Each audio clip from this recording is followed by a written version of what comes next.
Le premier semestre a été marqué par la montée des tensions commerciales, la hausse du pétrole, la divergence des politiques monétaires et la hausse du dollar. La hausse du dollar est importante car elle impacte la liquidité des marchés. Cette hausse peut s'expliquer par plusieurs raisons. Tout d'abord, la divergence entre la politique monétaire de la Fed et celle des autres grandes banques centrales. La Fed poursuit la normalisation de sa politique monétaire. Elle a déjà augmenté ses taux directeurs 7 fois, dont 25 points de base en juin. Elle prévoit encore 2 hausses supplémentaires cette année, puisque la croissance est forte et que l'inflation augmente aux États-Unis. En Europe, la BCE a déclaré qu'elle cesserait d'acheter ses obligations en fin d'année et ne devrait commencer à monter ses taux directeurs qu'à l'été 2019.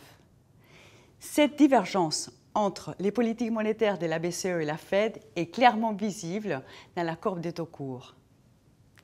Dans ce contexte de divergence des politiques monétaires, la Banque nationale suisse et la Banque du Japon conservent leur politique monétaire accommodante. La hausse du dollar peut aussi s'expliquer par le fait que le bilan de la Fed est en train de diminuer, à un moment où le plan de relance fiscale de Donald Trump augmente les déficits et donc le besoin de financement. Enfin, l'aggravation des tensions commerciales entre la Chine et les États-Unis pourrait impacter les échanges mondiaux et donc la demande des dollars. Ce contexte des hausses du dollar et des montées des tensions commerciales a pesé sur les marchés, notamment sur les actifs émergents et les matières premières. Le Brent, de son côté, se stabilise après que l'OPEP et la Russie ont décidé d'augmenter la production de pétrole. Les actifs émergents ont été sous pression. En particulier, les devises des pays endettés est très dépendante des financements en dollars comme la Turquie, l'Inde, l'Indonésie, l'Afrique du Sud ou le Brésil. Concernant les actions, le marché américain se comporte bien, notamment le secteur technologique et les petites capitalisations, avec le Nasdaq et le Russell 2000 qui atteignent de nouveaux sommets, alors que la Chine et l'Europe restent sous pression, reflétant leur exposition au commerce mondial.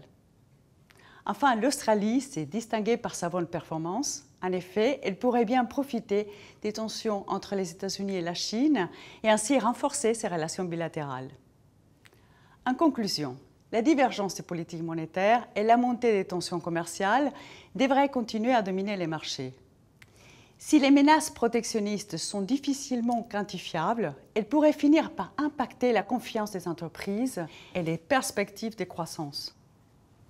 Cela fut un plaisir pour moi de suivre les marchés avec vous. Merci et je vous souhaite un excellent été.